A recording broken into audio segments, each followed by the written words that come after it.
muy particular sobre el tema del duelo, sobre el tema de la muerte. La muerte es como un tabú, es algo de lo que no se quiere hablar y de lo único que estamos seguros desde el momento que nacemos es que vamos a morir, porque es un proceso natural de la vida.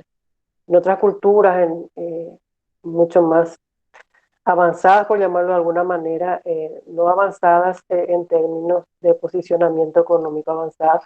Hay tribus indígenas, por ejemplo, en Nueva Zelanda, que cuando una persona fallece, ellos hacen una gran fiesta, porque dicen que esa persona va a estar en un lugar mejor, va a poder disfrutar de lo que tal vez en la vida terrenal no pudo hacerlo.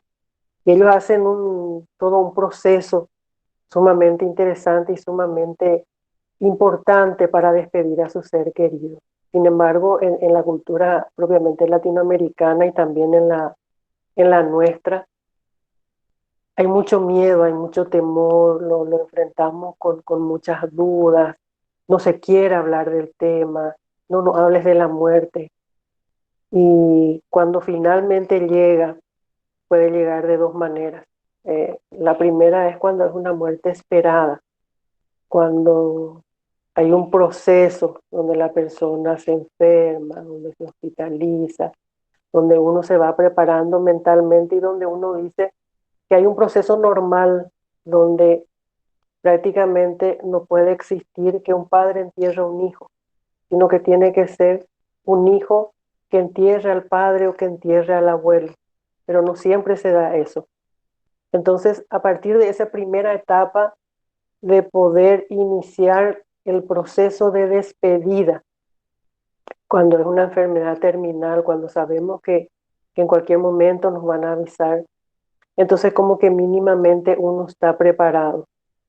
Pero cuando llega el momento de que la persona fallece y se le cuenta o se le pasa la información al familiar, igual esa primera reacción es una reacción de dolor, es una reacción que solamente la persona que lo está sintiendo puede reaccionar de la manera que siente. Por eso que cuando ocurre este tipo de eventos, nosotros siempre decimos que cualquier reacción que tiene una persona es una reacción normal a una situación anormal, porque se vio ante un evento donde un ser querido se va, tal vez pudo haber quedado cosas sin decirle, tal vez no pudieron despedirse como realmente tenían que despedirse.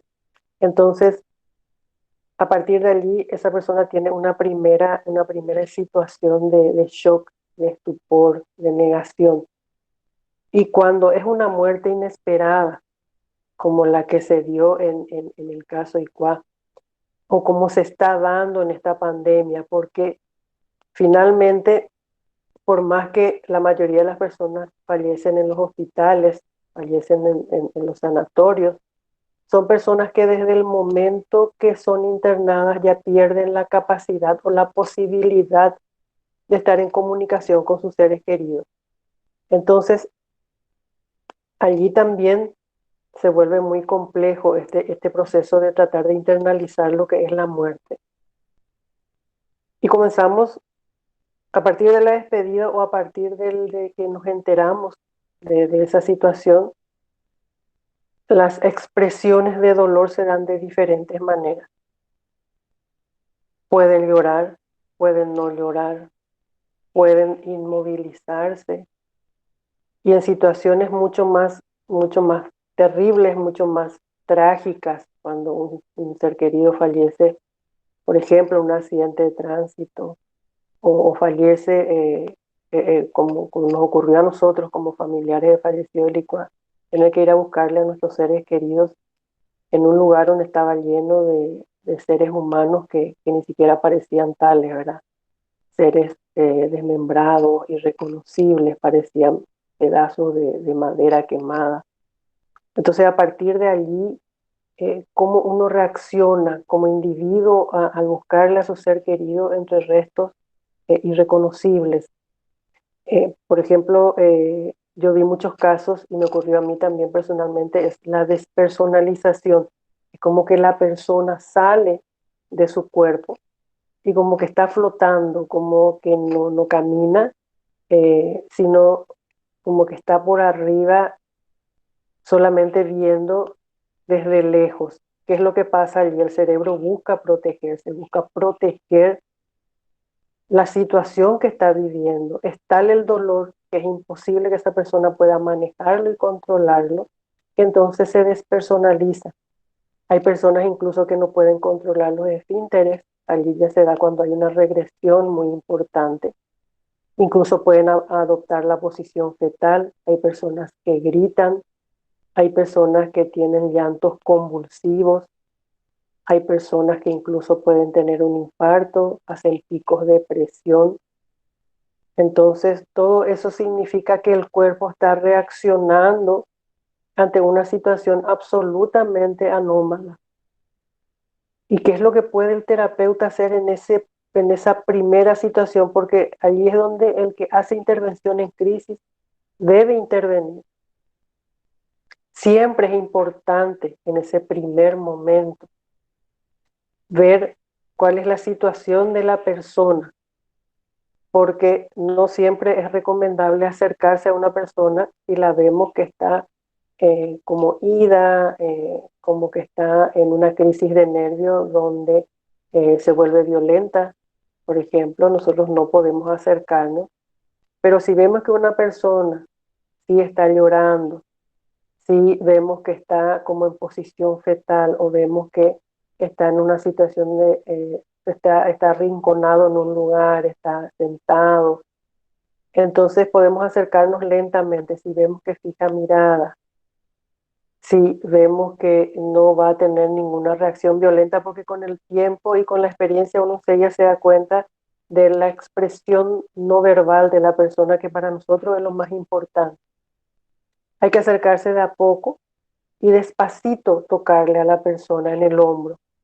Entonces allí nosotros nos vamos a dar cuenta si esa persona realmente va a aceptar la contención. Porque al tocarle a la persona que no le gusta o que no quiere en ese momento que se le toca, enseguida se tensa y hace un gesto como para que saquemos la mano. Si no hace eso, entonces podemos dejar la mano allí y de a poco lograr abrazarle a esa persona. El abrazo es para los terapeutas que hacemos intervención en crisis, lo más importante es juega un rol fundamental dentro de la contención que podemos hacer. ¿Por qué? Porque el abrazo, Alfredo Moffat le llama el maternaje. Al abrazar a una persona, nosotros le volvemos a dar corporeidad. ¿Por qué? Porque esa persona está ida, literalmente. Está viviendo una pesadilla, está negando una situación y nosotros necesitamos que vuelva a la realidad y que realmente descargue su dolor de una manera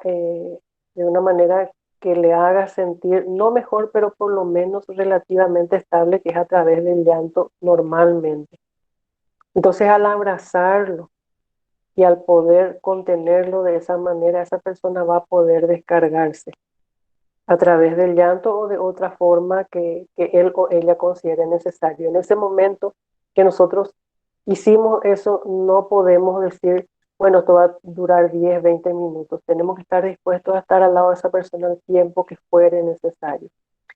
Es importante no hablarle, a menos que esa persona hable o que esa persona pregunte.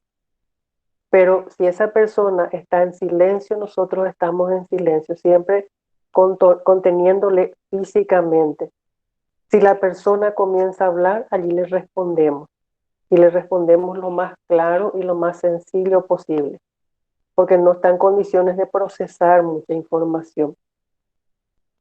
A partir de allí se puede ir dando una serie de eventos que nosotros vamos a ir viendo en la medida en que la persona vaya reaccionando. En tanto comienza a hablar, comienza a preguntar, es donde nosotros podemos guiarle a través de la palabra.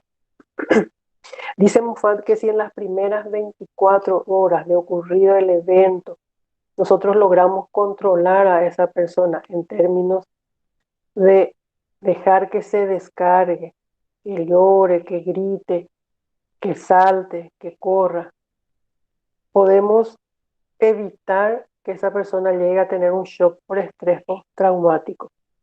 Y eso pasó en muy pocas ocasiones o con muy pocas personas en la tragedia de Licuabolán.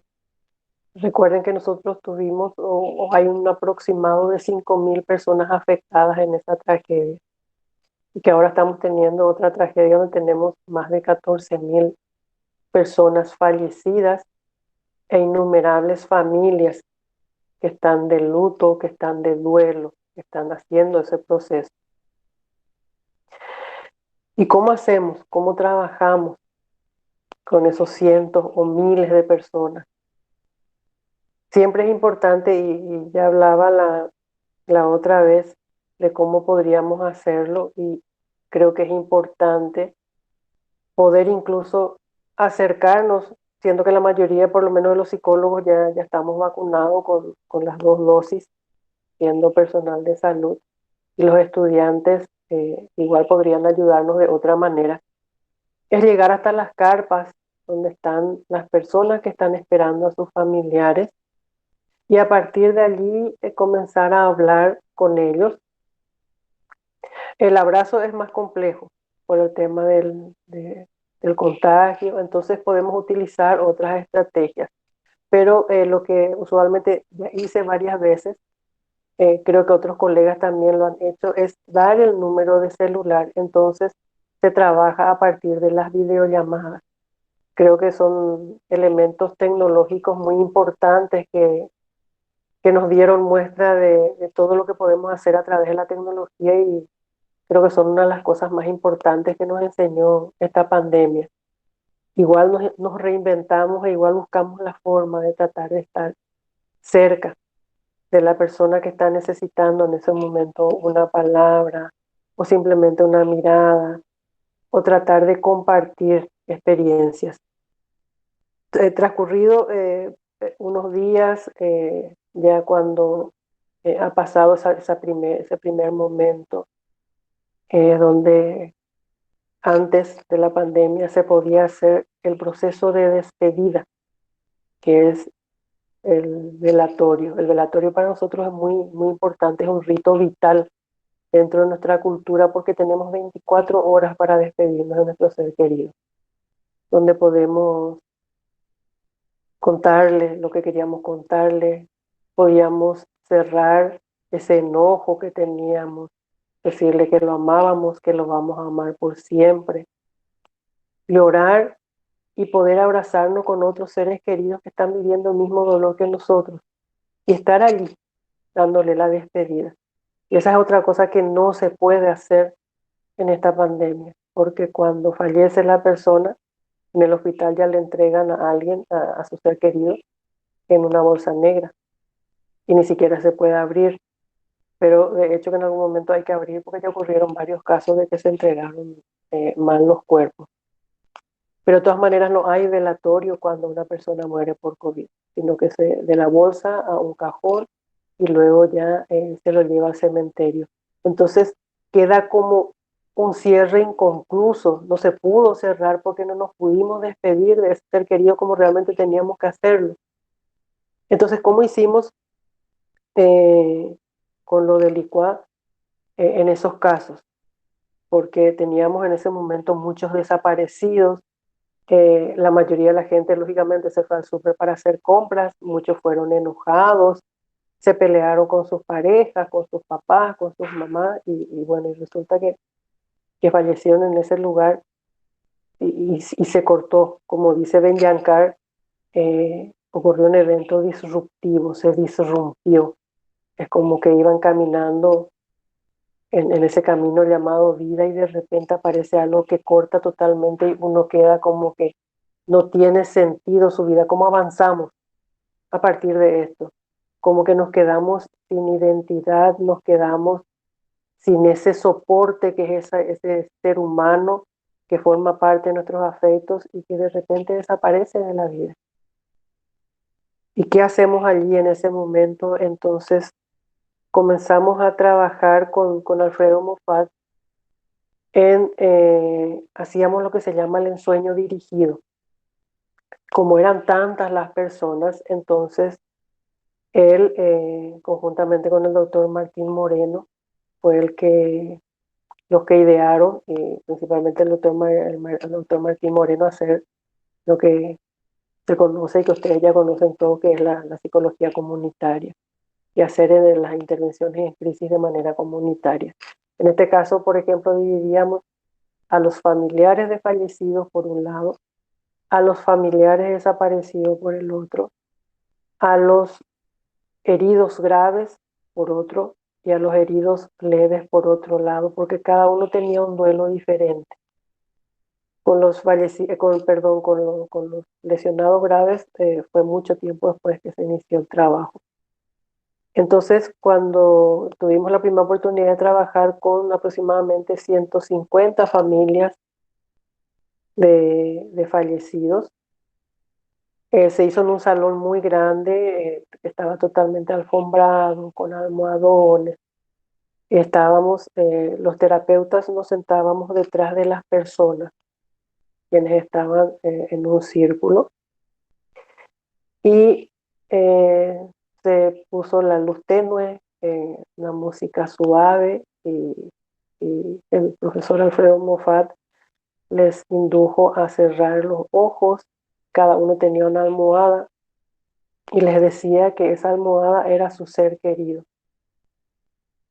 Y fue sumamente emotivo, fue impresionante, porque veía personas que se acostaban con la almohada, le hablaban a la almohada, era su ser querido. Y yo creo que eso fue muy sanador para ellos, porque se les dio la oportunidad de despedirse realmente. Nunca hay que despertarlos de ese ensueño en el que están. Y la persona que estuvo más tiempo despidiéndose fue casi 4 horas. Pero finalmente logramos llegar a lo que queríamos. Y a partir de allí, entonces pasamos a una segunda etapa, que es donde se puede comenzar a dar, ese proceso, ese primer proceso muy duro dura 1 mes, 2 meses, esa primera etapa de llorar todo el tiempo, de tener mucha rabia, mucha ira, mucho dolor, mucho resentimiento. Aquellos que son religiosos rechazan la religión, buscan culpables. Entonces, ese primer proceso más duro generalmente dura 1, 2 o 3 meses. Generalmente las mamás que perdieron a sus hijos son las que tardan mucho más tiempo en pasar esa primera etapa. Cuando ya vemos que por lo menos pueden dormir sin medicamentos, o que ya pueden dormir de 3 a 4 horas sin despertarse porque están con pesadillas, podemos comenzar a darles pequeñas tareas que a ellos les guste, como leer un libro, escuchar música, cuidar sus plantas. Son pequeñas actividades como para que de a poco se vayan insertando nuevamente a su vida. Entonces ese es el segundo paso, que usualmente puede durar entre 2 o 3 meses, dependiendo de la persona, lógicamente. Y a partir de ese segundo momento, una vez que vemos que ya se está insertando, que los llantos son mucho menores, que ya pueden dormir hasta 8 horas, que ya pueden realmente comenzar a incorporarse, entonces allí ya ellos por sí mismos comienzan a insertarse nuevamente, comienzan a tener vínculos con los vecinos más fuertes, con los familiares, y a partir de allí ya prácticamente llega una estabilidad. Nosotros decimos que ese proceso de duelo, donde la herida cicatriza, tiene más o menos 8 meses, 1 año, tal vez un poco más. Y una vez que cicatriza, la persona puede reinsertarse positivamente en la vida, pero siempre va a haber eventos en los cuales esa cicatriz se abre nuevamente y la persona vuelve a sentir ese dolor de la ausencia. Pero lo que siempre queremos lograr en todos esos primeros momentos es evitar que esa persona entre en depresión. Y para evitar que entre en depresión, tenemos que trabajar el tema de que ese ser querido tiene que ser introyectado en la persona. Esa persona siempre va a vivir dentro de nuestros corazones, decimos nosotros, ¿verdad? Dentro de nuestros sentimientos, dentro de nuestras emociones, dentro de nuestros recuerdos y pensamientos, porque formó parte de nuestra vida y siempre va a formar parte de nuestra vida. Físicamente no está, pero del momento que ocupó un lugar demasiado importante en nuestra vida y en nuestros sentimientos, siempre va a estar allí, solo que va a estar dentro nuestro. Y entonces, como está dentro nuestro, va a estar más cerca todavía. No podemos escuchar su voz, pero sí sabemos que siempre nos va a acompañar. Esa es la idea de hacer una contención en un duelo, básicamente. Ahora no sé si quieren preguntar algo o si quieren hablar de algún otro tema, si ustedes quieren aportar algo, yo los escucho ahora.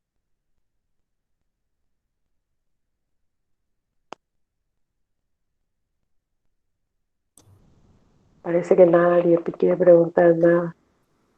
Por ahora parece que no, ¿verdad? Yo quería sumar algo nomás a lo que dice Carmen, que me parece muy importante esto, que en psicoanálisis se habla de los objetos transitorios, ¿verdad?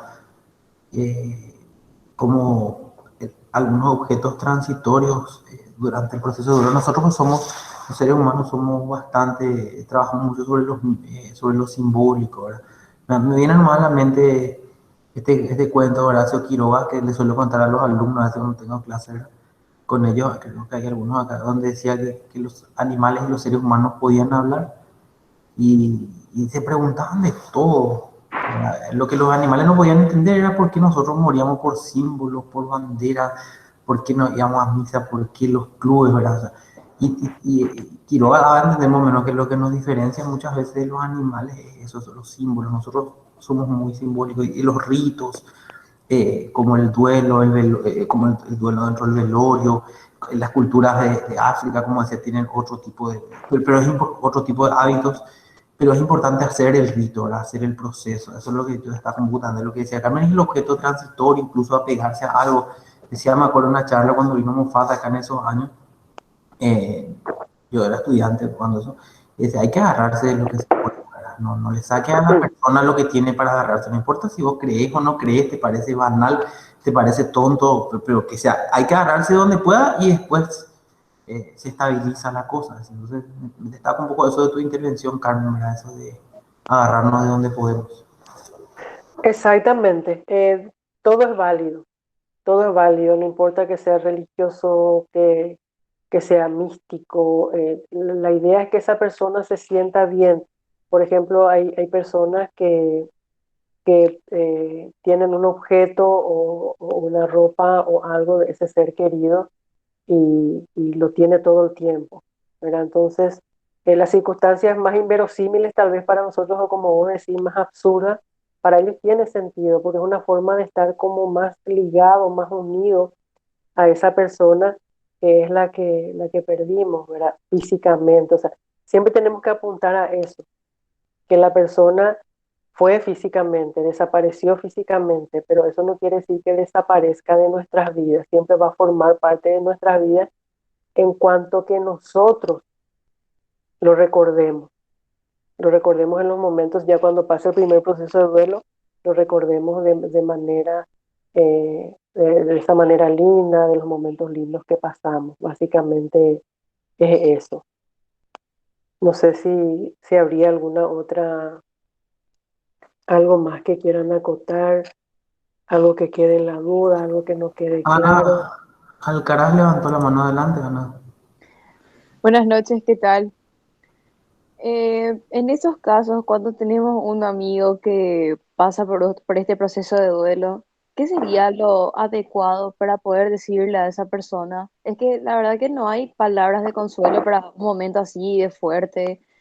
¿Qué sería lo indicado? Porque de repente esa persona puede estar esperando que le digamos algo que le haga sentir mejor o no sé, ¿qué sería lo correcto en eso, en estos casos? Depende mucho de la persona. Si es una persona que comienza a hablar, siempre tenemos que esperar que esa persona inicie la conversación, a menos si es en ese primer momento. Ahora si pasaron 48 horas, 72 horas, donde ya podemos nosotros intervenir a través de la palabra, Lo primero que tenemos que plantearle es que esa persona tiene que hacer lo que mejor quiera, hacer lo que vos sientas. Para mí siempre lo más importante y lo primero es el abrazo. Siempre eso es vital. Es cuando uno llega a la persona, usualmente nosotros le abrazamos porque es la forma de sentirlo físicamente. Y ahí es donde la persona llora y luego comienza a hablar.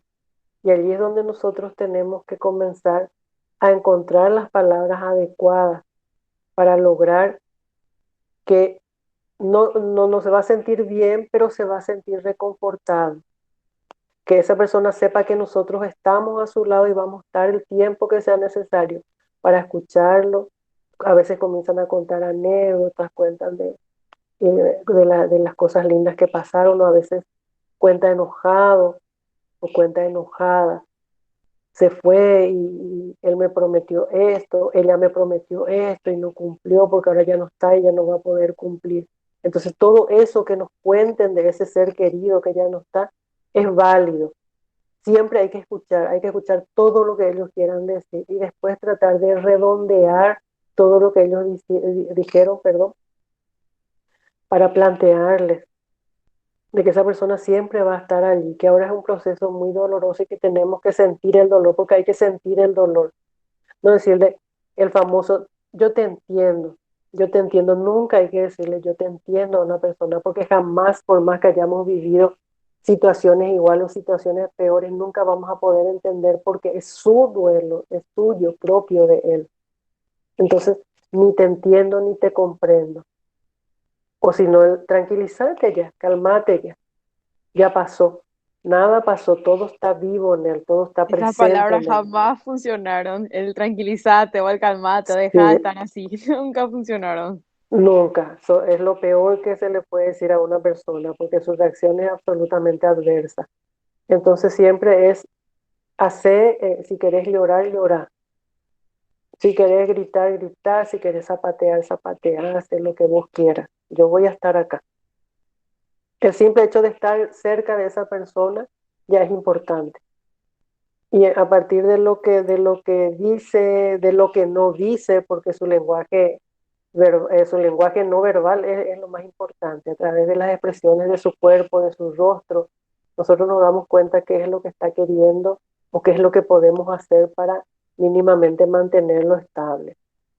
Pero siempre nuestro objetivo final va a ser que no entre en depresión, porque al entrar en depresión es donde después ya se genera un shock por estrés postraumático o esa depresión puede llegar a niveles tan altos que se puede hablar de intentos de suicidio inclusive. Entonces, lo que tenemos que controlar siempre, si nos damos cuenta que no está durmiendo bien, que está muy angustiado, que no llora, que todo el tiempo está encerrado, entonces allí sí tenemos que ver con un profesional que lo pueda sedar mínimamente, entonces por lo menos la primera semana para que pueda dormir, porque si no duerme, no come, no habla, no llora, se aísla totalmente, allí ya es peligroso. Cuando pasan 72 horas y ese tipo de situaciones se están viendo, es mejor consultar con un profesional psiquiatra que le pueda recetar un sedante suave. O si tienen sedantes naturales que también son válidos, pero si los sedantes naturales no funcionan, entonces sí hay que medicarlo y tratar de lograr que pueda dormir para luego poder restaurar sus otras funciones vitales para evitar de esa manera que siga progresando o vaya en una progresión de llegar a una depresión mayor. Gracias. Pidió la palabra Guadalupe Franco. Adelante, Guadalupe. Sí, buenas noches. Yo tengo una consulta en referencia a lo que dijiste al principio, que había que evitar que la persona llegue al punto del shock postraumático. Entonces, ¿hasta qué punto es recomendable dejar que la persona se suelte, por decirlo de alguna forma, y se descargue, o es conveniente incitarle o dejarle nomás en qué punto ya deberíamos de intervenir o algo? Mira, el shock por estrés postraumático generalmente aparecen a los 5 o 6 meses recién, si es que va a aparecer. Cuando el evento que se dio o la forma en que falleció su ser querido fue sumamente trágico, ¿verdad? Accidentes, tragedias como la de Licuá, en ese tipo de eventos donde uno encuentra a su ser querido totalmente destrozado, por hablarlo mal y pronto.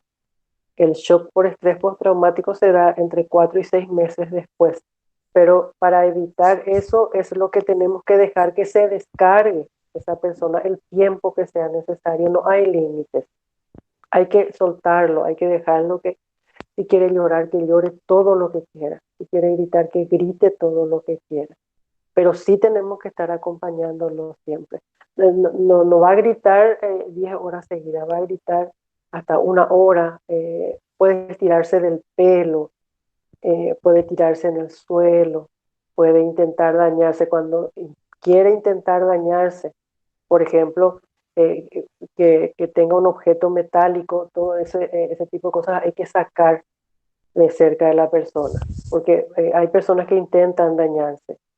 Yo he visto muchos casos donde todo lo que tienen a mano, por ejemplo, vi que una señora tenía cerca una botella de plástico con agua y con eso se golpeaba la cabeza, por ejemplo.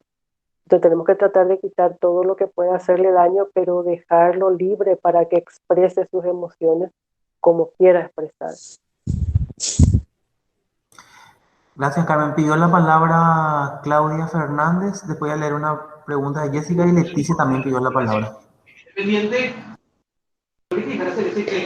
Muchísimas gracias.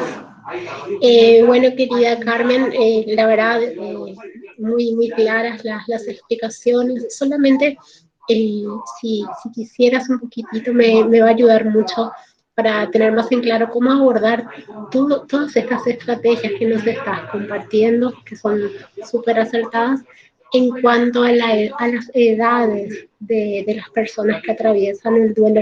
En mi caso, yo trabajo con niños muy pequeños.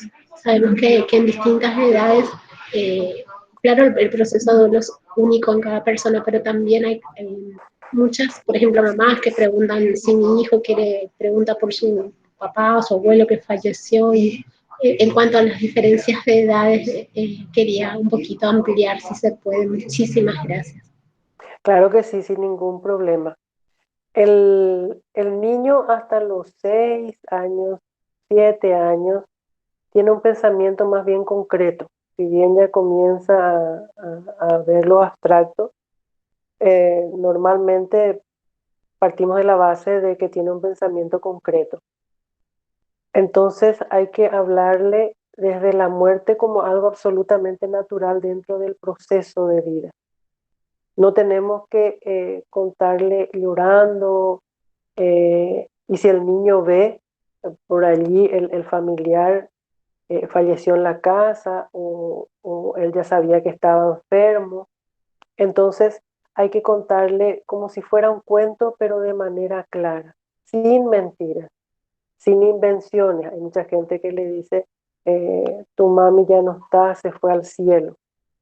Eso no es recomendable porque el niño en algún momento dentro de su pensamiento concreto, él no puede entender el hecho de que su mamá o su papá esté en el cielo, eh, porque es algo abstracto. Entonces él va a querer encontrar la forma de llegar hasta el cielo para estar con su mamá, y eso lo digo por experiencia, porque eso pasó con un chiquito en el ICUA, tenía 6 años, y le dijeron que su papá se fue al cielo. Entonces una mañana nos llama su abuela desesperada porque no le encuentran, y lo encontramos después, el chiquito estaba en el techo de la casa, porque él estaba buscando llegar al cielo, estaba viendo cómo podía hacer para llegar al cielo para estar con su mamá.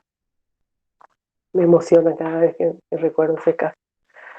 Entonces, lo más importante es contarle la verdad, decirle que así como nacemos, crecemos, nos hacemos grandes, tenemos hijitos o tenemos hijitas o no tenemos, estudiamos, trabajamos, nos volvemos viejitos y llega un momento en que la vida se termina, porque la vida no es infinita. La vida se termina, pero nosotros seguimos viviendo, seguimos haciendo las mismas cosas, ya no le vamos a tener más presente, ya no le vamos a ver más, pero siempre va a estar en nuestro corazón, siempre va a estar vivo en nuestro corazón.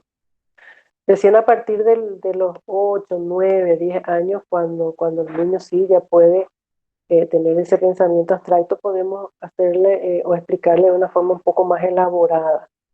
Pero si siempre le hablamos con claridad, le explicamos, es lo mismo que a un niño pregunte de dónde vienen los bebés.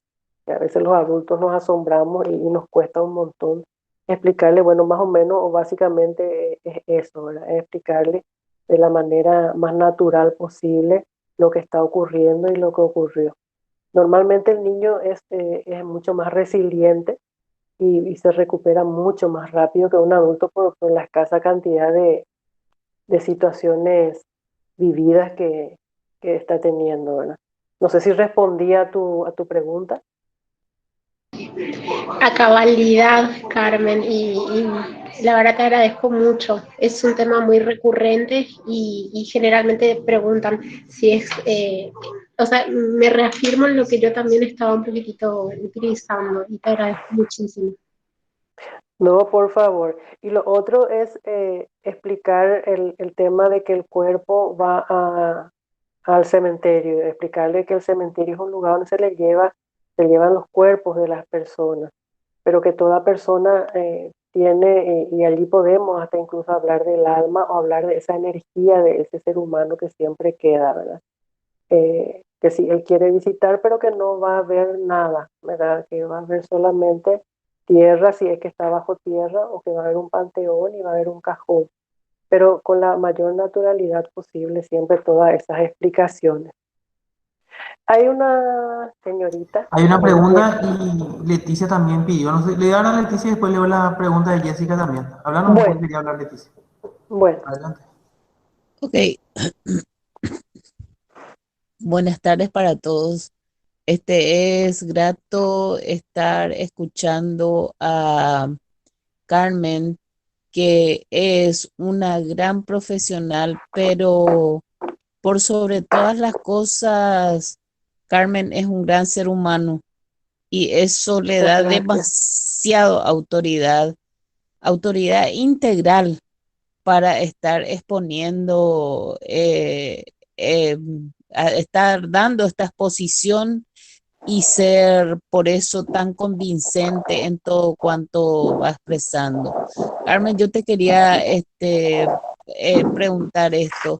Dijiste que uno de los síntomas de la depresión es la falta de sueño, pero ¿y la gente que duerme demasiado, Carmen?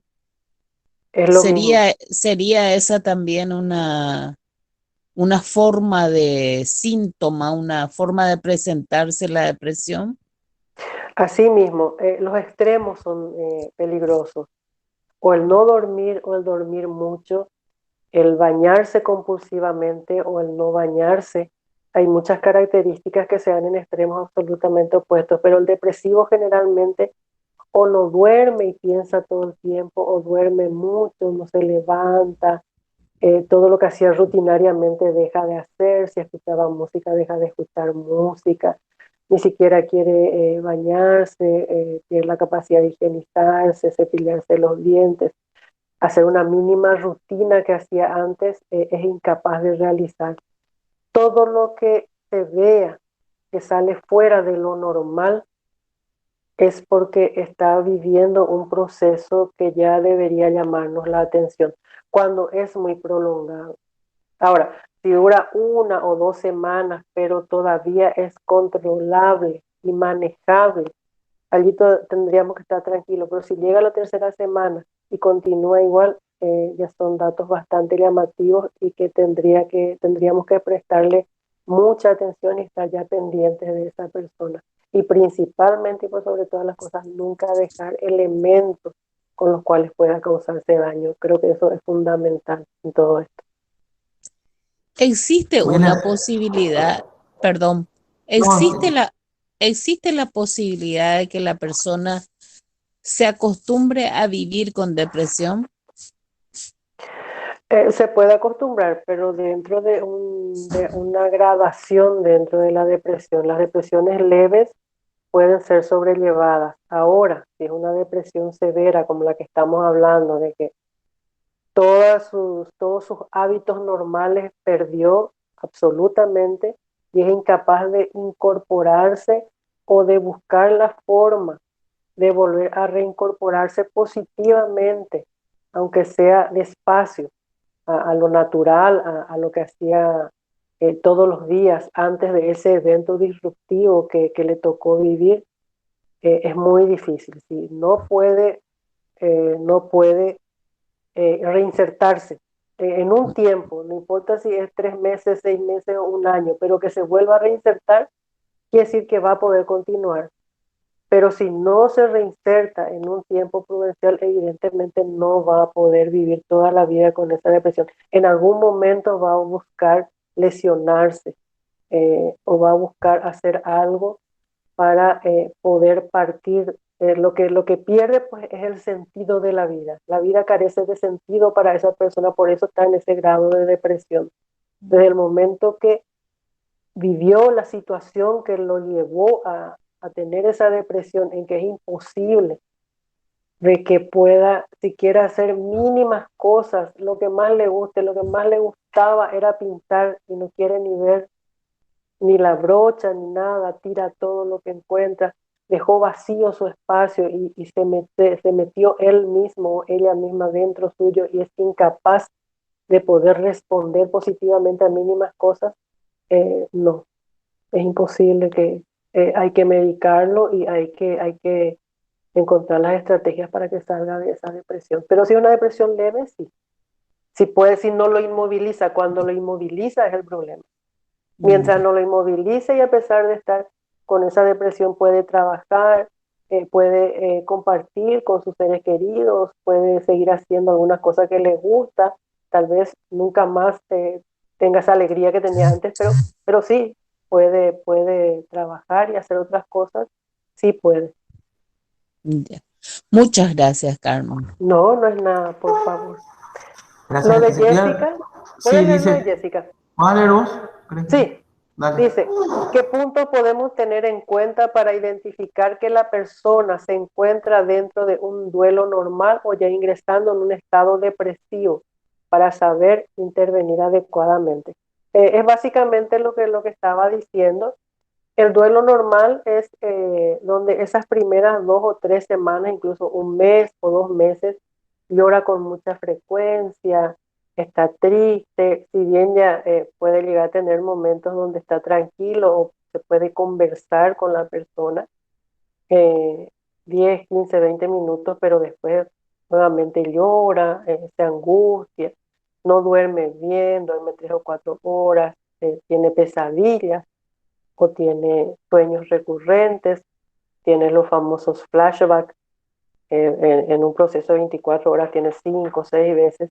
Todo eso es normal hasta aproximadamente un mes o 2 meses. Pero al terminar el segundo mes, aproximadamente ingresando al tercero, ya tendría que tener más tiempo de estar bien emocionalmente. Si nosotros vemos que pasó el tercer mes, el cuarto mes, esa persona sigue sin dormir prácticamente, con pesadillas recurrentes, con depresiones, con llantos frecuentes, ya tendría que estar llamándonos la atención y tendríamos que estar trabajando definitivamente con un tratamiento como para lograr que esa persona vaya saliendo de a poco.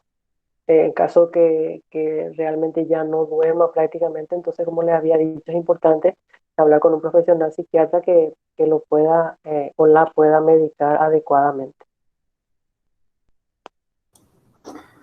Ahora no hay preguntas, no sé si alguien más quiere preguntar algo, o sea, comentar una experiencia. Me gustó mucho el ejemplo que pusiste de niño, ¿verdad? Por eso siempre hablamos también, es importante cuando uno va a hacer abordaje o va a trabajar terapia de crisis, entender el desarrollo evolutivo también. Un poco antes de las operaciones concretas está el pensamiento fantasioso también, donde sí se utiliza ocasionalmente, se utilizan algunos ejemplos desde la fantasía para llegar a la realidad concreta.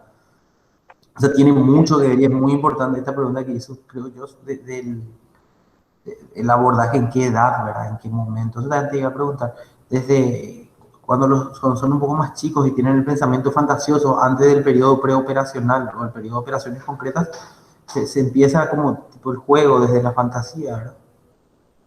Así mismo, hay incluso creo unos cuentos, voy a ver si encuentro y te voy a pasar, Álvaro, unos cuentos cortitos de cómo hablarle a los niños, cómo trabajar con los niños el proceso de duelo, incluso con los más chiquitos, de 2 años, 3 años, cómo ir, pero siempre desde los 2 años, 3 años, siempre dar como un proceso natural de la vida. Yo creo que eso es lo que tenemos que nosotros ir trabajando y nosotros mismos también incorporar eso. Que la muerte es un proceso normal de la vida, porque al tener temor o tener incorporado el tabú de la muerte es lo que nos hace a veces que nos sea mucho más difícil resolver. Si sufrimos, si lloramos, si nos duele, si reaccionamos, si nos deprimimos, pero cuando entendamos que esa persona tenía, ya llegó su tiempo y tenía que partir, tal vez va a ser un poco más fácil nuestro proceso de duelo. Y con los niños hay que trabajar desde pequeñitos con eso, ¿verdad? Que es un proceso absolutamente normal. Incluso le podemos, a los 2 o 3 años, ya le podemos decir que plante una pequeña semillita, que siembre una semillita.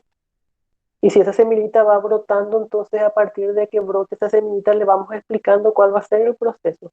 Puede que se convierta en un árbol y viva 70 o 100 años, o puede que en el camino se seque porque tuvo reacciones adversas. Hubo una sequía o llovió mucho. Entonces siempre hay que hacerle esas semejanzas visibles para él. Un niño de 2 o 3 años va a entender perfectamente si se le explica a través de esos ejemplos bien gráficos o tener una mascota, por ejemplo. Son cosas sumamente importantes que ayudan al niño. Así es. ¿Alguien más? ¿Algún comentario?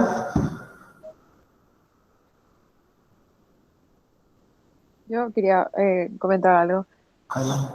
Entonces es importante a la hora de darle el comunicado a ellos, a los más chicos, manejar ese nuestro modo de contarles nuestras emociones. Es sumamente importante expresar. También es importante contarles que los adultos tenemos otra forma de reaccionar, que los adultos lloramos mucho, nos enojamos mucho porque no nos pudimos despedir, porque ya se fue, porque no lo vamos a ver, y que él también o ella también, vos sos chiquitita, vos sos chiquitito, eh, ya no, no la vas a ver más o no lo vas a ver más, pero siempre va a estar acá, porque, y tratar de explicarle la mejor manera, ¿verdad? Que ella ya cumplió su misión en esta vida, que su vida ya se terminó, pero que nosotros siempre vamos a estar recordándole o recordándola con mucho cariño, con mucho amor, porque él fue mi esposo o ella fue mi esposa y es tu mamá o es tu papá. O sea, buscar siempre las palabras adecuadas, pero siempre expresando las emociones, porque el niño también tiene que aprender a reconocer sus propias emociones y si es que le duele o se siente mal porque mi mami ya no va a estar más, o mi papi, o mi tío, o mi abuelito, o mi abuelita, que si dice, y ya no le voy a dar más a mi abuelita y llora, por ejemplo, el niño, hay que dejarlo que llore porque él está expresando ya una emoción que es importante y eso va a hacer que él cuando vaya creciendo, él pueda tolerar y manejar sus emociones, que también va a ser un paso muy importante para ese niño o niña.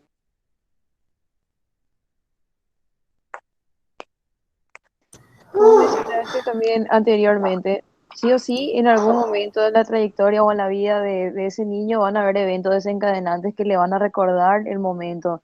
Qué sé yo, hoy he visto cómo mi compañerito estaba con su papá y mi papá ya no está conmigo. ¿Hay alguna forma diferente otra vez de hablarle cuando suceden ese tipo de cosas? Usualmente el niño va a contar o el niño, yo lo viví. personalmente, ¿verdad? Pero es una historia muy larga la mía. Yo también. Entonces, cuando nosotros vivimos y, por ejemplo, yo tenía 6 o 7 años y era el famoso Día de la Madre y no tenía mamá, ¿verdad? Entonces, yo no me quería ir a la escuela y mi abuela me decía, no, no te vayas. Entonces, la mejor manera es esa. Yo creo que algo que está ocurriendo que me parece muy importante en los colegios es que ya no se hace más el día, no se festeja más el Día de la Madre ni el Día del Padre, sino que se festeja el Día de la Familia.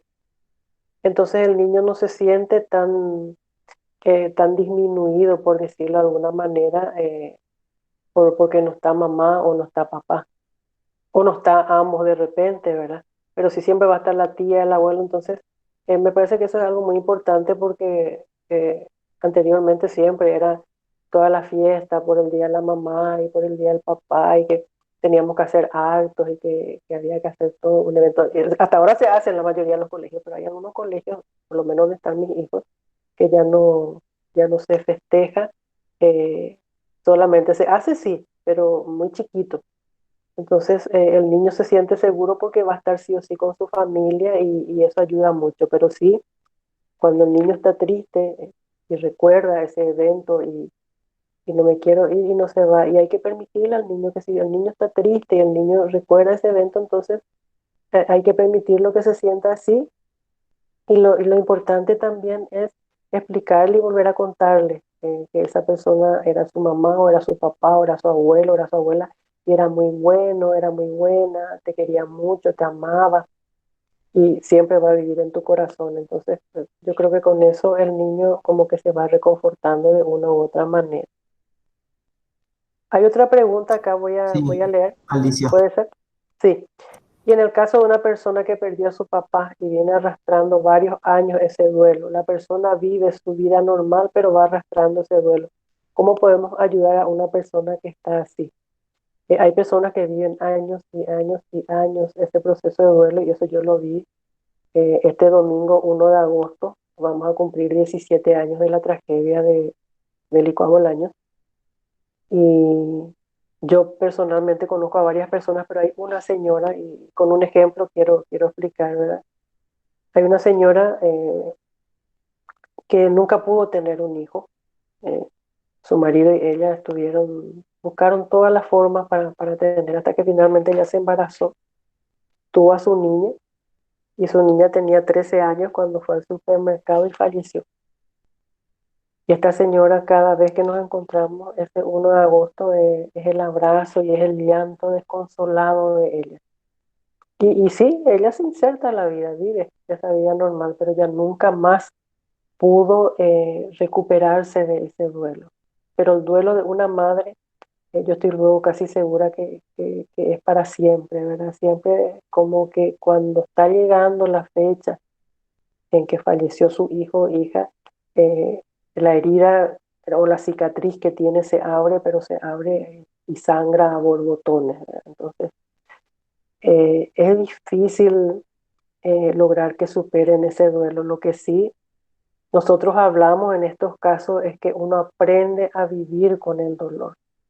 Mientras no le inmovilice a Alicia ese dolor, mientras no le impida avanzar, proyectarse en la vida, poder construir una vida independientemente de ese duelo, va a seguir.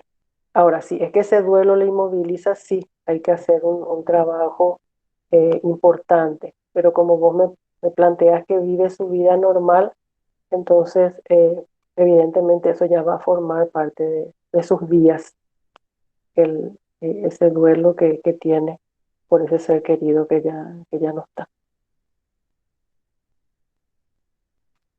En algunas escuelas, para sumar nomás, San Carmen, en algunas escuelas también, así como Mofat tiene en terapia de crisis, describe las etapas del duelo. Los sistémicos hablan también de estas 5 etapas y con una primera etapa de negación, ¿verdad? Cuando uno se niega a entender. No sé si estoy en lo correcto. Después hay como una etapa de ira, donde estás enojado porque pasó eso. Después aparece ya una etapa de depresión, donde ya te pones triste. Y después recién empieza la etapa como de negociación contigo mismo y aceptación. Y ese proceso, como vos decís, puede durar 8 meses, un año. Es así también, ¿verdad? desde otra perspectiva psicológica siempre se habla como de ciclos o de etapas posteriores al duelo. Así mismo es, desde todas las perspectivas y de todas las tendencias y de todas las teorías, se habla de diferentes maneras, pero finalmente todos convergemos en lo mismo, ¿verdad? O sea, lastimosamente en ese proceso de duelo hay que vivir el dolor. Y a partir de allí, si bien cada teoría va dando tiempos, en realidad no hay un tiempo así exacto, porque cada individuo vive un proceso diferente, como el que dice Alicia, por ejemplo, que perdió a su papá y esa persona vive su vida normal, pero está ese duelo permanente, está como que esa cicatriz siempre tiene un punto que no se cerró. Y siempre ese punto o se cierra y el punto se rompe y vuelve a sangrar. Hay heridas, hay cicatrices que tenemos, ¿verdad? Físicamente hablando, que tiene 3 o 4 puntos y siempre hay un punto que está flojito, no sé por qué, y se abre y vuelve a sangrar o vuelve a supurar la herida. Entonces eso mismo es con el duelo. Hay personas que siempre tienen abierta toda la cicatriz cerrada, pero hay una partecita de esa cicatriz que siempre está abierta y sigue sangrando, pero no sangra como para hacer daño. Así que esa persona puede seguir avanzando.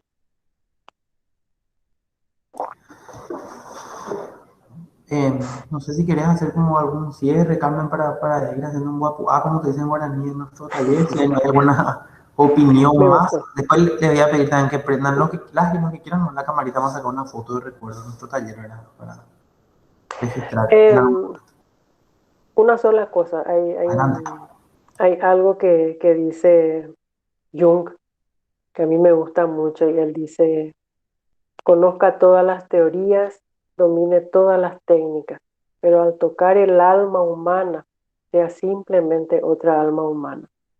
Cuando sabemos que vamos a trabajar con otro ser humano, y más cuando sabemos que ese ser humano está sufriendo por el dolor de la pérdida o por el dolor de una crisis que implica pasar de una edad a otra, por la crisis que fuere, tratemos de entender a ese otro ser humano, no importa quién sea, ni las condiciones en las que esté, pero cuando trabajemos con otro ser humano, tratemos de tener la mayor empatía posible. Eh, y a mí siempre me llega mucho esto que dice Jung, porque yo sé que hay colegas que discriminan a veces inclusive a algunas personas por lo que fuere.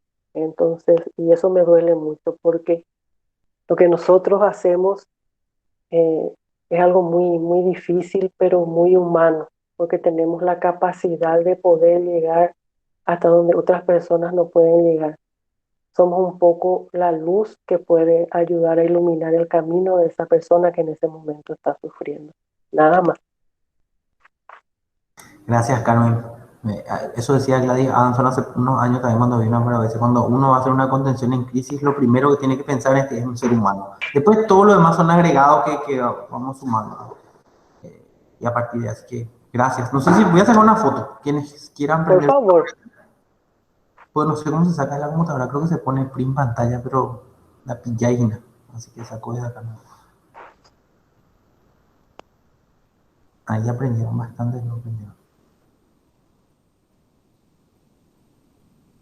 Sí, famoso, uno no está preparado para la foto, ¿verdad? Así que les agradezco mucho, agradezco la participación de Carmen, de todas y todos los que participaron, y los esperamos en un próximo taller de reflexión, ¿verdad? Ojalá que dentro de unos meses ya sea presencial también y podamos vernos.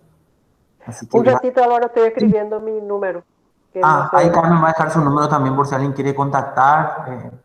¿Hay alguna parte en especial donde notifican sobre los encuentros que van a ir habiendo? En Facebook, en el Facebook de la Falso siempre alzamos, ¿verdad? Salen muchas cosas nomás ahí, pero casi siempre, o sea, siempre sale en el Facebook y hacemos un recordatorio en el día. Vamos a estar pasando el mes que viene, vamos a dar continuidad con el de Carmen en algún momento. También vamos a armar uno sobre adicción, estamos pensando, ¿verdad? Así que estamos trabajando en eso. Gracias, Carmen, en serio. Un Por placer favor. verte siempre y contar contigo. Muchas gracias, mi querido alumno, ex alumno, hoy colega. Un Muchísimas abrazo. gracias. Por No, favor. Muchas A gracias ustedes, por el gracias. espacio. Gracias. Gracias por todo. Gracias, profe. Gracias. Muchas Gracias a gracias. ustedes. Gracias, A gracias. ustedes. A ustedes. Un abrazo.